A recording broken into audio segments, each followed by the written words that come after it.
여러분 안녕하십니까? 광주 MBC 뉴스투데이 시작합니다. 먼저 오늘의 주요 뉴스입니다. 지역의 미래 먹거리를 책임질 인공태양 연구시설 구축 사업 공모에 나주를 포함한 7개 지역이 유치 경쟁에 나섰습니다.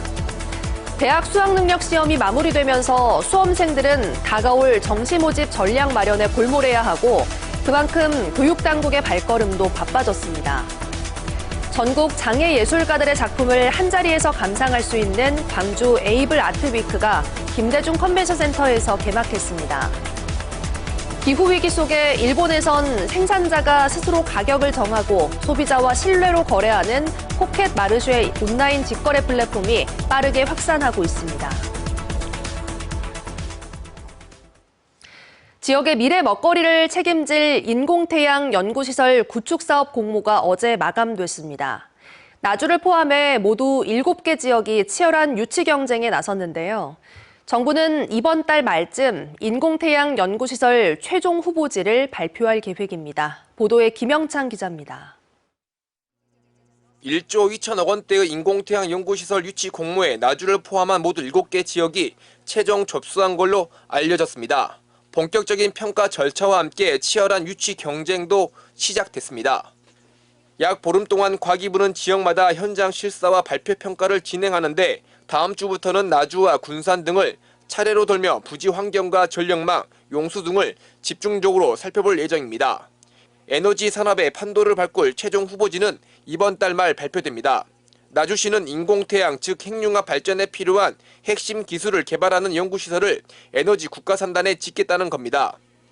나주에서는 깨끗하고 안전하고 무한한 인공태양을 만들기 위해서 거기에 필요한 연구시설, 그다음에 부품을 제조하는 시설, 그런 시설을 유지하겠다는 거예요. 인공태양 연구시설 유치에 따른 경제 효과가 수조 원에 달하는 만큼 전남도와 나주시는 정치권과 연구계, 지역민 등이 포함된 유치위원회를 출범시켜 유치에 사활을 걸었습니다.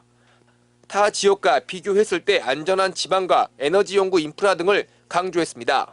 유치를 달성하기 위해서 특히 학계, 연구계 분들한테 적극 홍보를 할 예정입니다. 무한 에너지인 인공태양을 상용화하기까지 걸리는 시간은 대략 40년. 나주가 인공태양 기술의 초석을 다지는데 핵심 역할을 할 수 있을지 기대가 되고 있습니다. MBC 뉴스 김영창입니다. 막바지 가을이 깊어가고 있습니다. 오늘도 맑고 쾌청한 가을 날씨가 예상되는데요. 일교차는 여전히 크게 벌어지겠습니다. 출근길 기온 7도 안팎으로 어제보다 1, 2도가량 높게 출발한 가운데 한낮 기온 16도에 그치면서 낮 기온은 포근했던 어제보다 3도가량 내림세를 보이겠습니다. 기온차는 여전히 10도가량으로 크게 벌어지겠습니다. 요즘 일교차가 크게 벌어지면서 밤사이 복산 행각이 활발하게 이루어지고 있습니다. 이렇게 위성 영상상으로는 아주 깨끗한 하늘 드러나 있습니다만 이른 오전에는 자욱한 안개가 나타나는 곳이 많습니다. 특히 전남 내륙 지역을 중심으로 현재 가시거리가 100m대까지 좁혀져 있고요. 일부 지역에서는 도로에 살얼음이 나타날 수 있어서 교통안전에 각별한 주의가 필요합니다. 날씨 정보였습니다. 2026학년도 대학 수학능력 시험이 광주 전남 86개 시험장에서도 순조롭게 마무리됐습니다. 하지만 홀가분한 마음도 잠시일 뿐 수험생들은 다가올 정시 모집 전략 마련에 골몰해야 하고 그만큼 교육당국의 발걸음도 바빠졌습니다. 한신구 기자의 보도입니다. 어스름이 막 걷히기 시작한 새벽 시간. 긴장된 표정으로 수험생들이 하나둘씩 시험장으로 들어섭니다. 따뜻한 포옹으로 딸을 배웅하는 엄마부터 제자들을 응원 나온 교사들까지 수험생들의 선전을 바라는 마음은 한결같습니다. 그리고 다시 어둠이 내려앉기 시작할 무렵 초중고 생활의 정점을 찍는 수능 시험을 막 끝낸 수험생들이 쏟아져 나옵니다. 홀가분한 마음과 아쉬움이 교차하지만 본격적인 입시 전략은 이제부터 시작입니다. 최저만 맞추면 돼가지고 부담은 없었는데 살짝 홀가분해요. 정시에 중점을 둔 수험생들은 지원 대학이나 학과를 선택해야 하는 만만치 않은 과제에 맞닥뜨리고 있기 때문입니다. 이제 컨설팅 선생님한테 가가지고 이제 어떻게 단어다 어떻게 쓸지 이제 고민해보고 진학사나 그런 어플리케이션들을 이용해서 경쟁률을 먼저 보고. 수험생들을 돕기 위한 교육당국의 발걸음도 빨라지고 있습니다. 오는 20일부터 수능 가채점과 실채점 결과를 분석해서 정시 지원을 위한 전략을 만들고 집중 상담과 모의 면접을 진행하는 등 본격적인 전략 마련에 골몰하고 있습니다. 입시 전략을 짜는 데 도움이 될 수 있도록 가채점 분석 설명회 그리고 실채점 분석 설명회, 정시 상담 등 다양한 입시 전략 프로그램을 준비해 놓고 있습니다. 한편 지난 2007년 황금 돼지의 출산 여파로 광주 지역 응시생은 17,700명으로 지난해보다 5.3% 늘었고 결시율은 지난해보다 0.49% 하락한 7.13%로 전국 평균보다는 1.8% 낮았고 부산에 이어서 두 번째인 것으로 나타났습니다. MBC 뉴스 한신구입니다. 옛 전방 일신방직 부지에 만들어질 예정인 복합 쇼핑몰 더현대 광주가 오는 20일 착공식을 열고 본격적인 공사에 들어갑니다. 광주시 등에 따르면 중흥토건과 현대건설, 우미건설 컨소시엄을 시공사로 더현대 광주는 20일 착공식을 열고 2028년 상반기 개장을 목표로 공사를 시작할 계획입니다. 이번 착공식에는 더현대 광주를 설계한 헤르조그 앤 드 메롱 건축가와 더현대 대표이사 등이 참석할 예정입니다. 2조 원 규모의 예산이 투입되는 더현대 광주는 지하 6층, 지상 8층 규모로 지어지며 더현대 서울보다는 1.45배 규모가 더 큽니다. 광주 경제정의실천 시민연합은 광주관광공사가 졸속 인사 등으로 신뢰를 저버렸다며 광주시의 진상규명을 촉구했습니다. 광주경실련은 어제 오후 이 같은 성명서를 발표하고 김진강 사장이 사의 표명 당일 27명을 승진시켰는데 이 가운데 상당수가 구관광재단 출신이라며 편향적인 인사라고 지적했습니다. 또 공사가 노사 간 이행용 합의서와 대외용 합의서를 각각 작성해 시에 허위 보고한 것은 위법의 소지가 있다며 광주시에 책임자 문책을 요구했습니다. 전국 장애 예술가들의 작품을 한자리에서 감상할 수 있는 광주 에이블 아트위크가 김대중 컨벤션 센터에서 개막했습니다. 장애 예술의 가치를 알리고 지속 가능한 창작을 지원하기 위한 행사인데요. 수준 높은 작품들이 감상의 즐거움을 선사하고 있습니다. 보도에 박수인 기자입니다. 시각장애인 고홍석 작가는 촉각과 공간 감각으로 세상과 소통합니다. 풍선에 숨을 불어넣는 그의 작업은 자유로움을 향한 소망을 담고 있습니다. 발달장애인 정은재 작가가 보는 세상은 순수하고 행복합니다. 보티첼리의 그림에서 영감을 받은 이 작품도 때묻지 않은 원색과 동심으로 가득합니다. 사람들이 제 그림을 보시고 감사하면 좋겠어요. 장애와 비장애의 경계를 허물고 예술의 다양성을 넓히는 전시에 전국에서 200여 명의 장애 예술인들이 참여했습니다. 국내외 주목을 받는 작가들의 작품을 비롯해 회화와 설치, 사진과 미디어 아트 등 다양한 작품들이 48개 전시 부스를 장식했습니다. 저는 장애인들이 가지고 있는 예술의 그 깊이 속에는 상실에 대한 아픔보다도 상실을 통해서 얻어지는 그러한 영감과 육감이 있다고 봅니다. 비장애인 작가 40여 명도 전시에 참여해 포용적 예술 생태계를 위한 연대에 뜻을 함께했습니다. 작품을 창작하는 것보다 작품을 옮기고 전시하는 일이 더 큰 도전인 장애 예술인들에게 관객과 만날 수 있는 기회는 더없이 소중합니다. 그런 만큼 이번 전시는 일회성 행사를 넘어 지속 가능한 창작과 유통의 선순환을 구축한다는 더 큰 목표를 향하고 있습니다. 우리가 장애 예술인이다 굳이 칭하지 않고 예술 작품을 접하시면 비장애인, 장애인 모든 예술이 다 어느 정도 예술혼과 우리에게 감동을 준다는 걸 현장에 오시면 느끼실 수 있으실 텐데요. 미술에 대한 새로운 인식과 감상의 즐거움을 얻을 수 있는 2025 광주 에이블 아트 위크는 오는 16일까지 김대중 컨벤션 센터에서 계속됩니다. MBC 뉴스 박수인입니다. 광주 도시철도 2호선 공사에 따른 소상공인의 피해 보상 대책을 마련하라는 주장이 제기됐습니다. 피해 상인연합을 결성한 광주 서구 금호지구 상인들은 기자회견을 열고 휴업만 피해로 인정하는 것은 행정 편의주의라며 광주시는 공사 지연으로 생존 기반이 무너지고 있는 상인들을 위해 특단의 대책을 내놔야 할 것이라고 촉구했습니다. 그러면서 공사 지연으로 발생한 추가 손실 보상과 피해 상권 전용 소비 쿠폰 발행, 공공기관 우선 구매 적용 등 긴급 지원책 시행을 제시하기도 했습니다.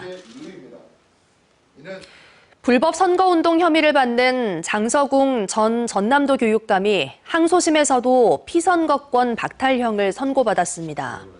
광주고법 형사 1부는 2022년 교육감 선거운동을 대가로 홍보업자에게 수천만 원을 지급한 혐의 등을 받는 장 전 교육감은 항소심에서 원심대로 벌금 500만 원을 선고했습니다.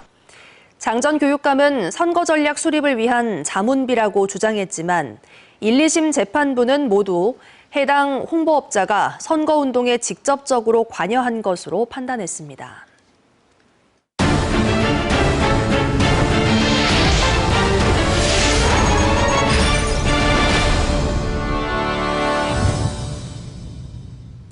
기후위기 속에 일본에서는 농가가 직접 소비자와 연결되는 온라인 직거래 플랫폼이 빠르게 확산하고 있습니다. 생산자가 스스로 가격을 정하고 소비자와 신뢰로 거래하는 새로운 유통 모델 포켓 마르쉐를 문현철 기자가 취재했습니다. 일본 시즈오카현의 한 마을, 400년 19대째 농사를 이어온 오다테 가문의 농가입니다. 봄부터 겨울까지 사계절 쉬지 않고 농사를 짓고 있는데 유기농만을 고집해 나름 경쟁력을 갖추고 있습니다. 年間30種類ぐらい使っていて、ネギ、人参、白菜、さつまいも、あとみかん、あと少しレモンも作ってます。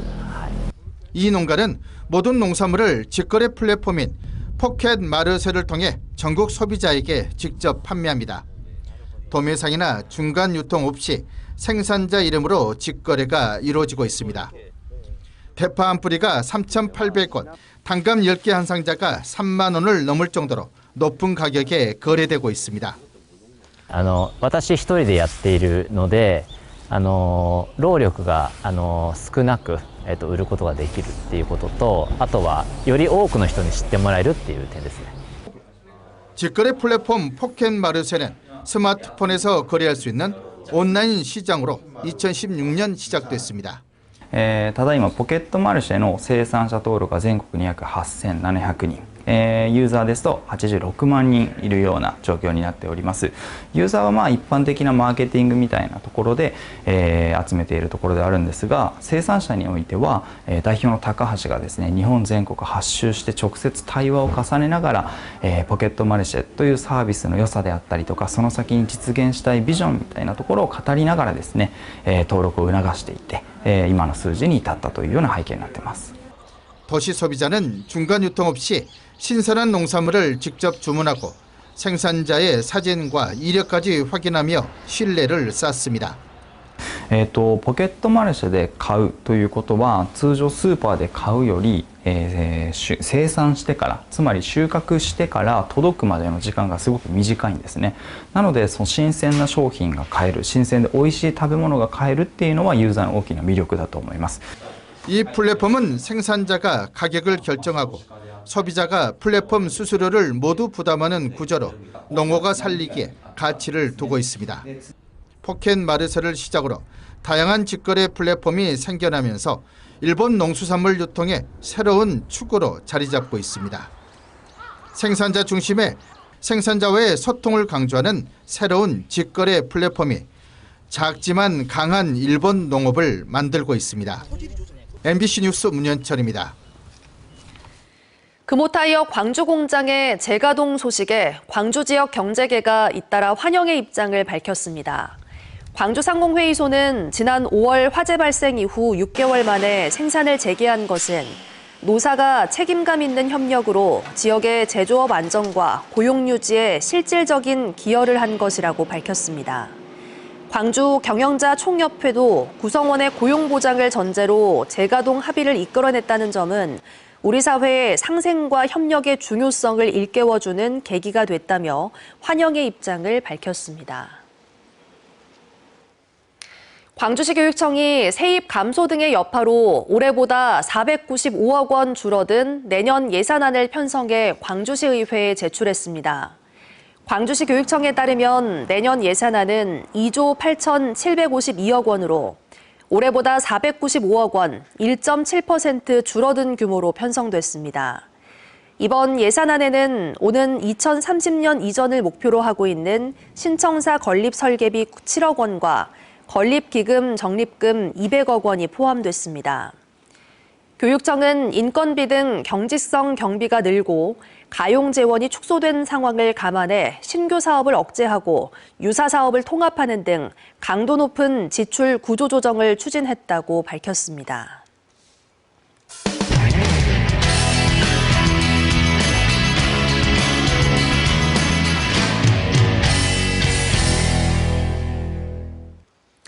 농어촌 기본소득 도입이 불과 한 달여 앞으로 다가오면서 남해군은 지원금 지급 준비로 눈코 뜰 새 없이 바쁩니다.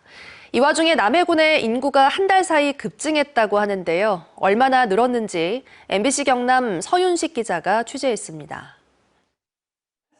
농어촌 기본소득 읍면순회 설명회장을 어르신들이 가득 메웠습니다. 기본소득 도입에 기대가 큰 만큼 궁금한 것도 바라는 것도 많습니다.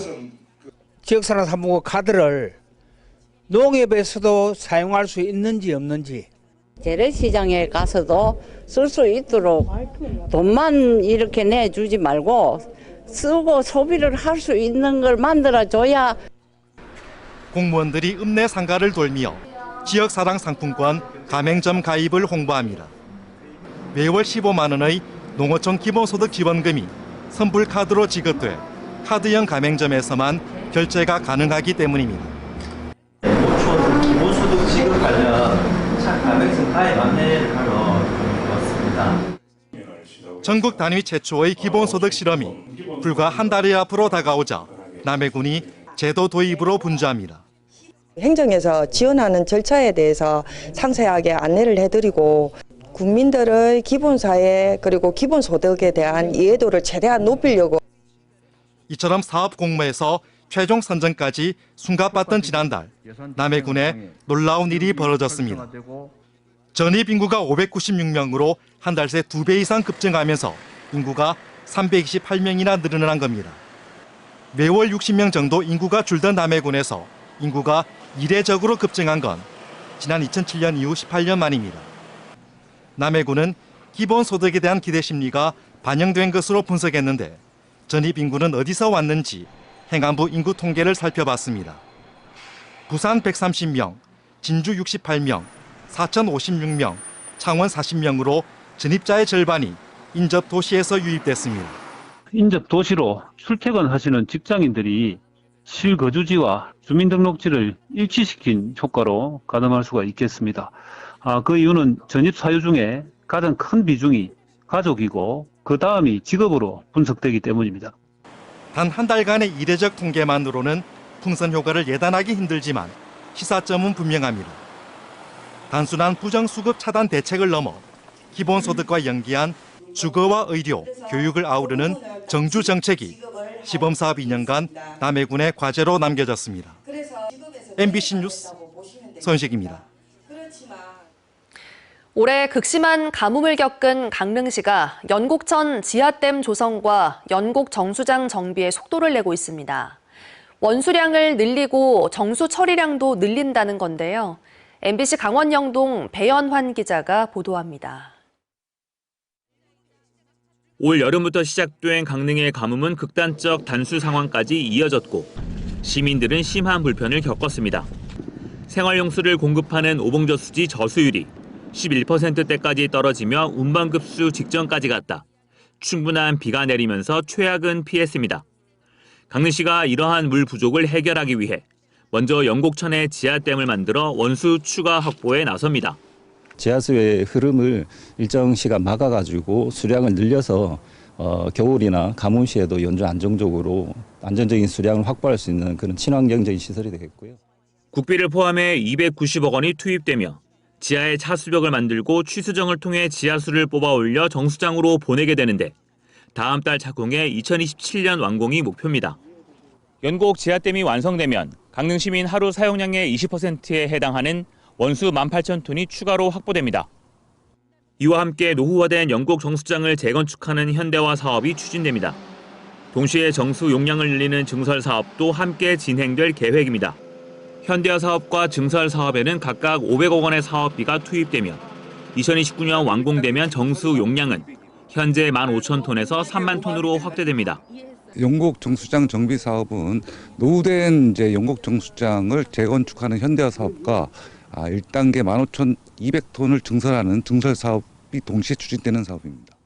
강릉시는 연곡 지역 상수도 사업이 완료되면 극심한 가뭄 사태 재발을 막고 연간 30억 원이 넘는 오봉저수지 원수 사용료도 절감할 것으로 기대하고 있습니다. MBC 뉴스 배현환입니다. 국도나 지방도의 주요 지점에는 해당 도로의 상황을 모니터링하기 위한 CCTV가 곳곳에 설치되어 있습니다.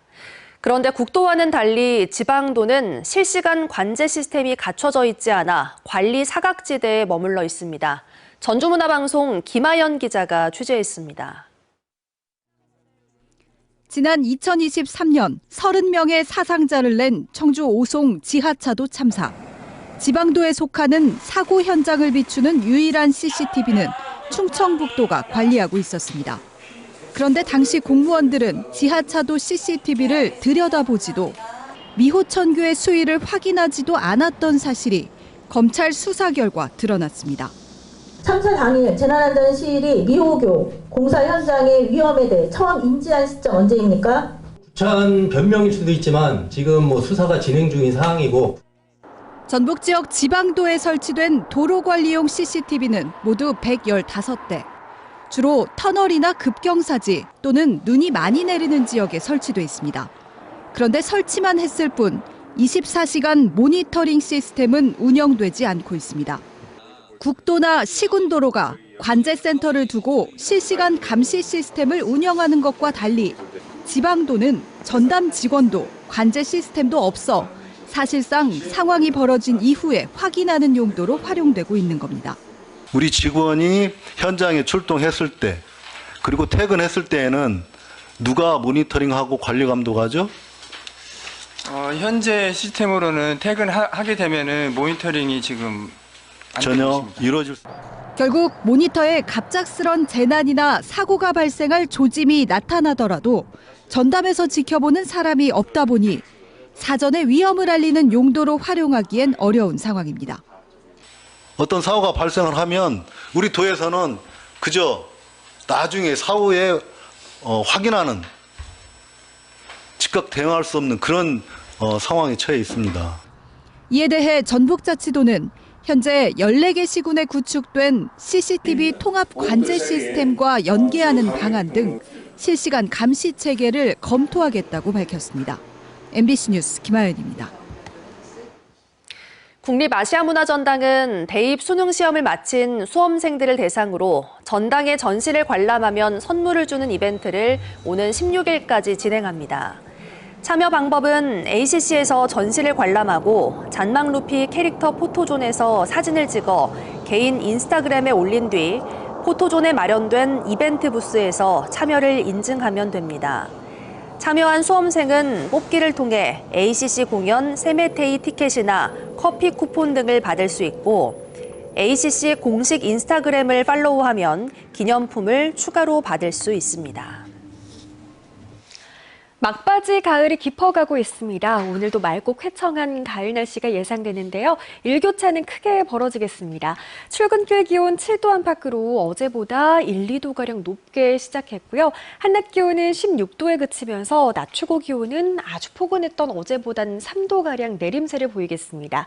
기온차는 10도가량으로 여전히 크게 벌어지겠습니다. 최근 일교차 큰 날씨가 지속되면서 복사 냉각이 활발하게 이루어지고 있습니다. 현재 위성 위성 영상상으로는 이렇게 깨끗한 하늘 드러나 있습니다만 이른 오전 전남 내륙을 중심으로 자욱한 안개가 나타나고 있습니다.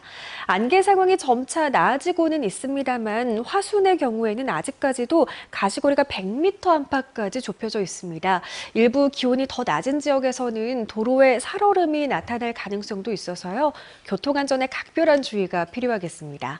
큰 일교차만 염두에 두신다면 활동하기 좋은 가을 날씨가 예상됩니다. 영광의 한낮 기온 15도, 담양과 화순의 한낮 기온 16도 안팎으로 낮 동안 포근하겠습니다. 아침 기온은 낮은 상태로 쌀쌀한 날씨 이어지고 있습니다. 영암의 현재 기온 1도 안팎까지 낮아진 상태고요. 기온은 오전 중에 빠르게 오름세를 보이겠습니다. 구리의 낮 기온 16도, 순천과 광양의 낮 기온은 18도 안팎으로 예상됩니다. 바다의 물결은 전해상에서 최고 2m로 조금 높게 일겠습니다. 다음 주 월요일부터는 북쪽 찬기가 강하게 밀려오겠습니다. 기온이 큰 폭으로 낮아지겠고요. 화요일에는 눈 소식도 들어 있습니다. 날씨 정보였습니다. 이상으로 뉴스 마칩니다. 함께해 주신 여러분 고맙습니다. 언제 어디서나 내 손 안의 뉴스. 광주 MBC 뉴스 유튜브 구독으로 함께하세요.